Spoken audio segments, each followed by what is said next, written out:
Well, listen, this morning you're going to have one of our great topics, but also one of our great mission leaders as well. Today, Jason Newell, who's our head of our Foreign Missions Committee, been in short term for many years, led many trips and stuff like that. He's also one of our Chefs for Christ. He's done a lot of building programs and stuff like that. We lean on him for an awful lot of things. I know I do and stuff like that. But he has a great thing to share this morning about faith and finances in an inclusive way that even if you have your finances, help pull for your team and send letters out and things like that. So I don't want to take any more of his time away. So Jason. Woo! Yeah. Good morning. How's everyone doing all right? Doing this morning okay? Good? Yeah. Yes? Yeah. Not? Yes? Okay, Yes. good. Awesome. So just first, I just wanted to just say how very proud I am of each and every one of you for being here this morning. You're here, on a Sunday morning. You could be anywhere else you wanted to be, and you chose to be here. You chose to be obedient. You chose to obey God's call in your life. I believe you're here this morning because God has a call on your life. My dad said, you're either a missionary or a mission field. So just ponder that for a second, and I had to look at that and think about that for a second. But you're either one that's ministering or you're the one that's ministered to. So, it took me a little while to grasp that statement. And my wife has been extremely instrumental in me understanding that. She would always say that I'm a missionary. We started doing short-term missions in 2010, and she would always, if she was talking to someone, she would always say, "Yes, I'm a missionary to Haiti," or whatever it was. Now we really are. But sometimes when she would say that, I got to tell you, to be honest, I kind of would get a little uncomfortable. I would think that, well, we're not missionaries. We're the missionaries are the ones that are living out in the jungle, like Pastor Rich in Liberia. But those two men, I would have years ago just considered that's what a missionary looked like.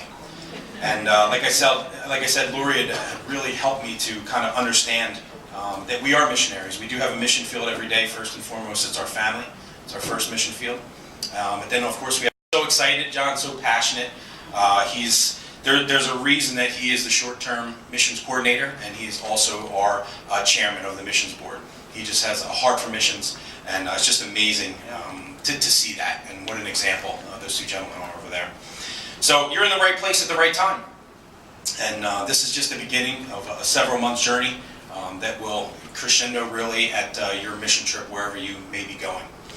So just really quickly, I just wanted to take a couple minutes just to share briefly kind of what you have your hands on here at SGT, and what a privilege and an honor it is to be a part of a church like this that has such a heart for missions. So after our first mission trip to Mexico in 2010, I was asked to become a member of the short-term mission committee. I had no idea how it was going to really impact my life. As a committee member, you get to see really the nitty-gritty of missions and the missions department. And I was just absolutely blown away by their transparency, their integrity, and their accountability. And I looked at it, I was like, wow, this is something I can really sell out to. I've been a member ever since, I guess, 2011. So this church, it really has one of the finest mission departments of any church here on Long Island, and the country for that matter. I led a trip to Haiti a couple of years ago, and there was a girl who wanted to go on missions, and their church did not have a missions program. So their pastor recommended SGT, and that they talk to Pastor Rich. Now, there's a lot of churches on Long Island. I don't know how many there are. There's a lot. But SGT was the church that their pastor recommended, and Pastor Rich was that man. So that says a lot about our leadership. It says a lot about Pastor Gary and how he is just an amazing shepherd of our flock. And, I have been on short-term mission trips with Pastor Rich, and he is the real deal. Most of you know him. Many of you maybe not know him as well or as intimately, but he is the real deal. He gets down, gets his hands dirty, and he's an amazing man. I really wanted to share a brief story just to kind of piggyback on that statement. I led a trip to Green Bay, Wisconsin. I can't remember what year it was. I think it was 2013. And we went to Green Bay to work at a church. It was a strip mall, and they had one small store, and that was their church. They had purchased the store next door to it. So really, we knocked down a wall and we created another space for Sunday school. And so that was really the reason for our trip there. So one of the afternoons, the pastor, his name was Jerry Lewin, we all hopped in a car, and he wanted to take us to Lambeau Field. He knew someone there, so for all you football fans, we didn't get in to see, we were going to go in and see behind the scenes, we didn't actually get to do it. But on the way there, I struck up a conversation with the pastor, and I said, what really got you involved in ministry? And I kind of wanted to, where he came from, and his father was actually a pastor in Staten Island.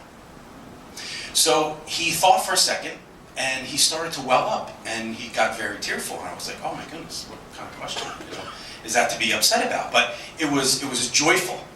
And he goes on to tell me that he says, I was 8 years old, I was in my father's church, and there was a missionary who came to speak, him and his wife. And he said that missionary was Pastor Rich. So, I mean, amazing. This guy he's got to be in his early 50s, so he recalls that when he was 8 years old, Pastor Rich and Esther were at their church. And I just think that that's just a wonderful testimony to Pastor Rich and his life, and we're just so blessed to be here. And just wanted to thank John Long, of course, and Bob Davis. He's our elder over missions, just an amazing man. Those three gentlemen work harder than any people I've ever met. So, they've built relationships over the years. And one of the key elements to short-term missions is developing relationships with our missionaries. Because if we didn't have those relationships, then we would really have nowhere to go. And I'm very blessed by that. And this didn't happen overnight. It's for many of you know, success is really not built on success. It's built on failure. And the mission team, I'm sure the missions department years ago, and John has shared this with me, that they have failed a lot. And that's the culmination. This is the culmination of all their failures. They really have just a wonderful program. And the classes are just so very crucial. I mean, they're mandatory really for you to be here, and for a reason. And that is to really build unity. And that is just so very important when you head out into the mission field. So, as we kick off this mission season, I just want us to be mindful. And in Ephesians 6, it states that we wrestle not against flesh and blood, but we wrestle against principalities and against powers, against rulers of darkness of this world, and against spiritual wickedness in high places. And so even today, while we're here today, we're entering into the battlefield. The enemy of your soul does not want you to be here today. He probably tried everything in his power to get you not to be here today. And that's why I say I'm so very proud of you for doing that and for following the call and being obedient. So, and how do we battle that? Well, we battle that in Ephesians 6. It says we must put on the whole armor of God, and that's what we're doing. We are arming ourselves. And I'm not really talking about spiritual warfare today. I'm talking about finances, but that topic will be left up to Amy Searphone. If you've never heard her speak on that, you are in for a treat. And I don't know if it's the next time we meet, I believe it is, or the one after that. Terry's shaking his head. Yeah, 2 weeks. Okay, thank you, Terry. So, and as you sit in this class, we come against what I think is one of the greatest tools that the enemy uses against us, and that's distraction. Distractions come in a lot of different forms. And I believe that the number one distraction, and I can only speak for myself, and I know God has us speak on topics that we really need to learn ourselves first and foremost. So this to me really is the biggest distraction for me in my life, in my spiritual life. And, but I'm not saying that it's all bad. It does rob you of one of the assets, and we'll talk about that in a second, really, that we have, and one of those assets is time. So, but like I said, technology is not all bad, and actually can be really good, and you're actually going to get to use it in just a couple minutes. So, and for those of you who were here last Sunday and heard Pastor Stephen just so eloquently speak, I love hearing that young man preach. He just always leaves me with a nugget or 20 or whatever it is. He's just awesome. And he talked about counting the cost. And counting the cost is sacrificing of ourselves to go out into the mission field. And in short-term missions, not only are we sacrificing time, but of course we're getting to our topic where we will be sacrificing of our finances. It's something that we really hold dear. And without finances, you can't really operate. Finances aren't everything, but it's a necessity. So if that makes sense. So I just wanted to know kind of what you have your hands on here at this church, just how amazing the program is, and I really just hold a privilege and honor to be here today and to be able to share with you. So some of you know that who have done speaking or public speaking that at the beginning, you kind of want to get to know your audience a little bit, and they want to get to know you. It's kind of really a set at ease, and because sometimes we have walls up and we won't really listen to what the word is. because we don't really maybe trust who's speaking, who's bringing the word. I know that's happened many times in the past. So I'm just going to share just briefly about myself. My name is Jason Newell, 42 years old. I am married to that beautiful woman right there, sitting at the Vermont table, Lori. Not feeling that great today. We'll pray for you later. I have a 15-year-old son. I have been self-employed since 2000. I'm in the construction business. My father is a pastor. He's still pastoring. He's actually just doing it part-time now, but he's been a pastor for over 40 years in an AG church.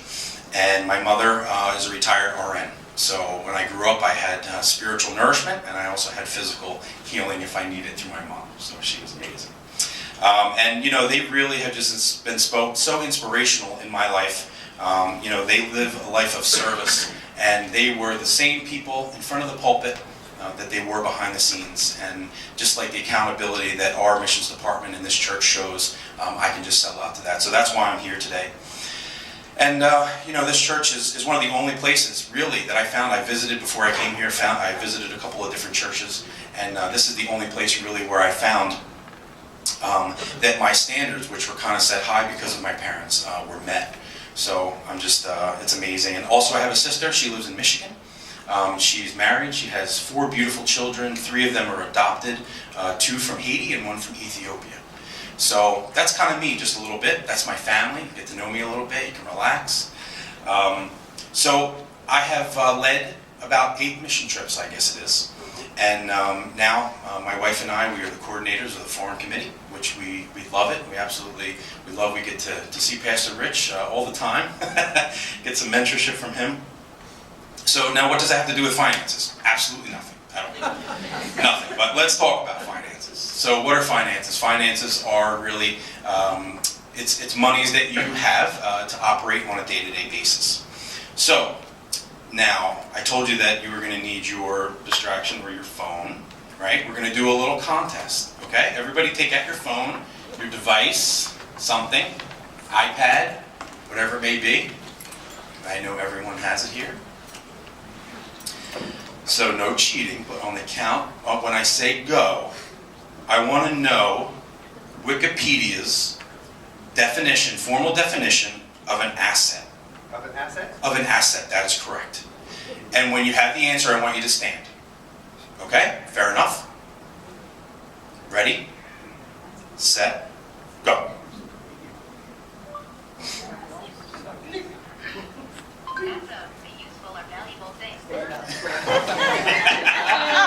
There you go, Lori Buck. Lori Buck, you got it, you got it. Oh, no. There is a prize. Come on up. Come on up, get your prize. This is to be used towards your short-term missions. Oh, wow. Awesome. Very welcome. That's awesome. Very cool. Well done. Siri one. Was that Siri or was that some other? No, it wasn't Siri. No, it wasn't? Okay. Siri's cousin. I All right. So as I mentioned before, as some of the assets that we do have, time is one of the assets, but also finances, and that's what we're really here to talk about today. So I also look up, there's a Wikipedia says that an asset is a resource controlled by the entity as a result of past events, and from which future economic benefits are expected to flow back to the entity. Now I wanted to kind of dissect that a little bit, and I looked it up.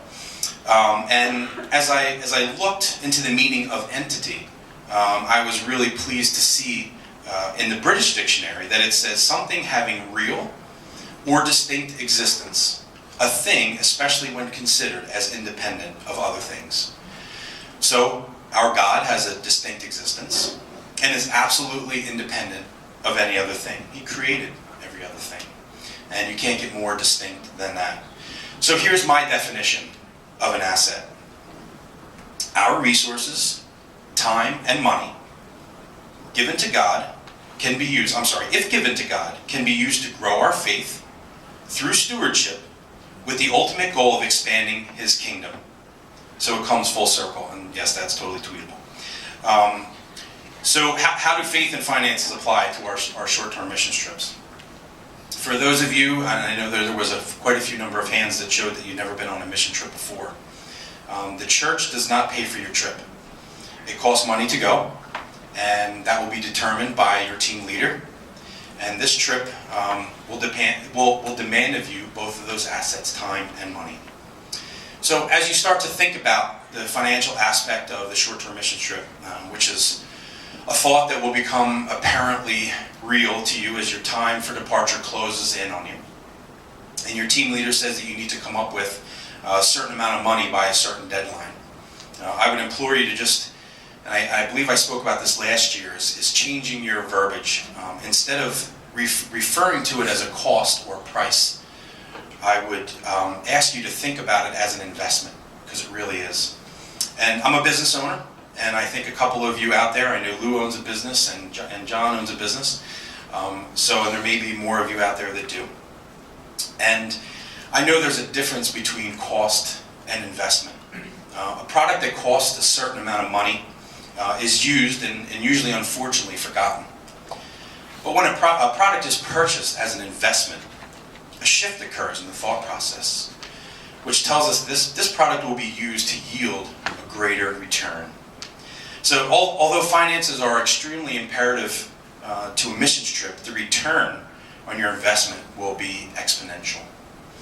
Why I refer to the word exponential is that when you head out into your mission field, our prayer is that the effect that you have on others, or the effect that the trip will have on you, will not just fade, but will continue on and become exponential. So let's talk about the finances that we're going to be using for our trip. There's an application fee, which is $100. It's a non-refundable $100 deposit, which I would recommend getting in as quickly as possible, so we can kind of get a confirmation of how many are going to be on each team. It will allow the team leaders to be able to plan a little bit better. So if you could just do that as quick as possible, I would just encourage you to do that. Also, the finances on our trip will be used for transportation. Vans or buses if you're on a domestic short-term mission trip, or also airfare if you're going to be traveling internationally or somewhere that's not really here in the Eastern Seaboard. So also food. Now, all of your meals are taken care of unless you choose to purchase your own.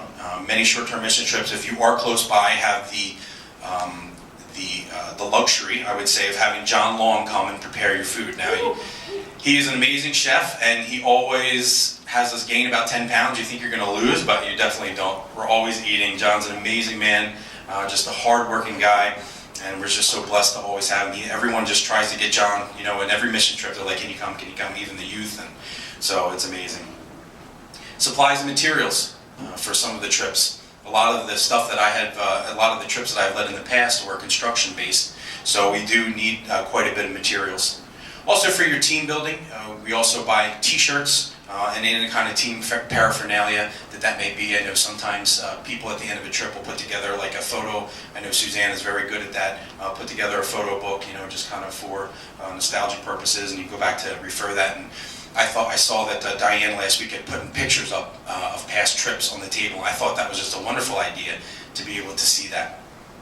So now I've led several mission trips. Like I said, I believe it's 8 of them right now. Is that the team members don't get your money in on time, and I continue to kind of I'm just saying that over and over again, because it's just so very important. And as a leader and leading trips before in the past, I kind of know how very important that is. So I really encourage you to do that. Also, we just want you to be punctual at all the events. I know with this transition we used to start a little bit earlier. Now we're starting at 10:30. So I know there's a transition between the 2 classes, but please, if you could get here as soon as possible, that would be awesome. So let's talk a little bit about, now you really know what the finances are going to be used for on your trip. We'll talk a little bit about how we're going to acquire those monies. So we do fundraisers. So sometimes the church, most of the time the church will allow us to do a fundraiser on the property, but also that doesn't say that we cannot do a fundraiser off property. So we've done car washes, we've done bake sales, pancake breakfasts, and I would recommend, and I know that people have given me in the past, great ideas that I never would have thought of to have some sort of a fundraiser. So if you do have an idea how silly you think it may be, please just give it to your leader, let them decide, and it may just be an amazing one, and you may raise more money than you ever thought you could. Second is an opportunity letter. Now, this letter in the past has been labeled a support letter, but I like to refer to it as an opportunity letter. Why, do you ask? Because I believe that the focus of this letter and the petitioning of funds really for your trip is a great opportunity for people who would have never given of their finances to a Christ-based trip or a function like this, or a cause, is they give them an opportunity to do so. So you really just don't know. You don't know who's out there that may have finances that are looking to give, and they just don't have an outlet. So it says in the Bible that we have not because we ask not. So I believe that we really need to do that. I know sometimes that have been on trips before kind of feel like a little weird about asking their family and friends for finances. But if you feel weird and that's your comfort zone, get out of your comfort zone. You really need to do that. Give someone an opportunity to be able to give. So the third is personal financial contributions. And I believe it's the heartbeat of our missions department as well, that this is a final resort, last resort. The reason I say that is because we've realized in the past, and we're given financials weekly. Anna Choi, who is Pastor Rich's secretary, is just amazing, and she sends us updates every week about monies that come in. Now, the reason I say that I think this should be the last resort is because if somebody knows that they only need, I'll give you an example. Vermont, I believe last year was $600 to go. So if somebody has that in their mind that it's going to be $600 to do it, that's all they're going to raise. Now, I'm not saying everyone will, but that's a normal mindset that really needs to be changed. That was my mindset, and I learned to change that. So, a wonderful way really to also, and Lori has found this out, is the GoFundMe. GoFundMe is great.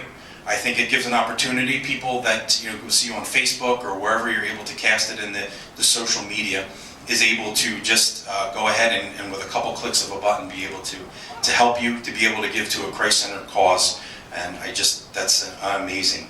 So, but also, I just wanted to just touch on that with the GoFundMe account.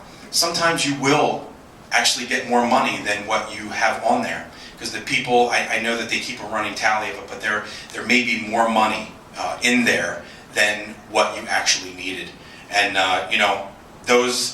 that money is to be used exclusively for the trip. And I know, like I said, I'm working on this as well, and this is what I really, I felt in my heart this morning, and last night we were just praying that, all of those funds, because we may be tempted we're human, and we may be tempted to hold on to those funds and say, well, the trip only needs this amount. And the reason I say that is because we're really a living testimony, and I told you that my wife and I, Lori, went on our first mission trip in 2010. We went to Zacatecas, Mexico. We went to visit Leanne Risk, who is awesome. If you haven't had an opportunity to meet Leanne or know who she is, she's amazing. You guys are going down to see her, right? And so the cost of our trip was $1,400 a piece. So my wife, she is an amazing solicitor of funds. If you need any kind of fundraising or you need any questions asked about it, she'd be the one to go to. She's really awesome. Now, she works in a place, she's a court officer, so she works in a place that really you think would not be conducive to people giving generously. But because of her heart, because they see the love of Jesus coming through her, they give amazingly. I mean, attorneys giving her money. It's really awesome. And that's why I say you never know who wants to give until they know you need a need, or you have a need, I'm sorry. So what had happened was we wrote out letters, and Mama Mueller was our team leader, so we did it exactly how she said it. So we sent out a bunch of letters, and also Lori gave them to people at her work. And we were supposed to raise $2,800. Well, we brought in $4,800, which was amazing. And I tell you why it is, because when we went there, and you will find this as well, it'll be your experience, I promise you this, that when you get into the mission field and you get to know these people and you get to love these people that you're working with, you are going to want to bless them more than with what you have in your pocket. You're going to wish you had a wad to be able to say, here, I want to purchase this for you, I want to do this for you, I want to bless your family. So what we were able to do with that extra money, we bought a dryer that they desperately needed. They have 17 children living in this orphanage. So we were able to give them a dryer. We were able to buy tires for this van. I mean, in Mexico, the streets are not like here. They are rough. And the tires, you could see in every single tire, the metal was coming through. And they would throw 17 kids into this like Dodge minivan, if you know what that looks like. And I mean, you take your hands in your life, or your life in your hands really, when you go in that van. So, that's why I say really, just don't limit it to really what that number is on the paper. So if you could just really just allow God really to bless the ministry more than what you think can be done. So now there is the opportunity letter, which I really implore all of you to write. I would say that I'm not going to really go over it at this moment, but I would think that if you have any questions or concerns at all, if you could please just approach your team leader. The team leaders that I see that are here have already led a trip or two. They know what they're doing. They know what they're talking about. So if you, like I said, if you have any questions at all, please feel free to talk to them. So, in closing, I just wanted to talk about we're here because of Great Commission. And I just want to read this really briefly, just a couple of verses. It says, "Then the 11 disciples went to Galilee, to the mountain where Jesus had told them to go. When they saw him, they worshipped him, but some doubted. Then Jesus came to them and said, 'All authority in heaven and on earth has been given to me. Therefore go and make disciples of all nations, baptizing them in the name of the Father, the Son, and the Holy Spirit, and teaching them to obey everything I have commanded you. And surely I am with you always, even until the end of the age.'" Jesus is with us.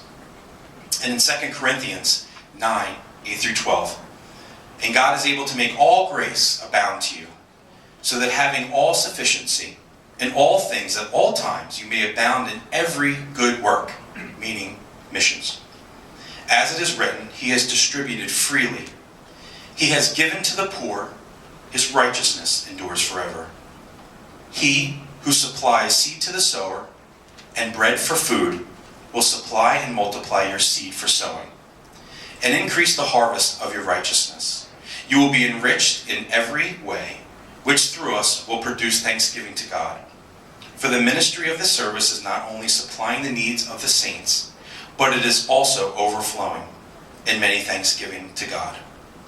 So all of us know here that God doesn't need our money. He doesn't need it. He needs your obedience. And I just want to let the thought that you can't go on a missions trip hinder you from doing that. If God has brought you to it, he will certainly bring you through it. And I know sometimes that can be, and I've spoken to people in the past, that really has been a hindering thought, that they have chosen not to or have been a little hesitant about going on a trip because of finances. And myself, and I speak from personal experience, I'm self-employed.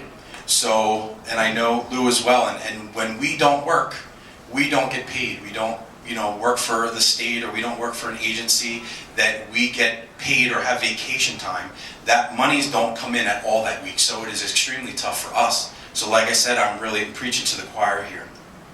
So just really quickly, I just wanted to, two things. I spoke to my dad this morning. He told you he's a pastor, and I just really felt, I just wanted to get a little insight on this, but I knew this story in Joshua. And the Israelites had been just wandering around in the wilderness for 40 years. And of course, they had sent out the scouts, and there was this land, the promised land, on the other side of the Jordan that was just filled with milk and honey. And it wasn't until the priest, God didn't just open, and he doesn't do the same thing twice. Maybe he will, but maybe he won't. Or the same way, is what I should say. But he didn't just open up the Jordan and allow them to walk through. He actually had the priest step foot in the water first before he did that. And that was taking a step of faith. And I believe this ties in with this last verse I'm going to read you. And I believe that this applies to our tithing, but it applies to our trust in him for our finances. And this is the only time in the whole Bible that God asks us to test him. And I love what the Message Bible says. Malachi 3:10. Test me in this and see if I don't open up heaven itself to you and pour out blessings beyond your wildest dreams. For my part, I will defend you against marauders, protect your wheat fields and vegetable gardens against plunders. The message of God of the angel armies. Awesome, right? Faith, have faith in your finances. Beautiful. Oh, I'm sorry, what's that?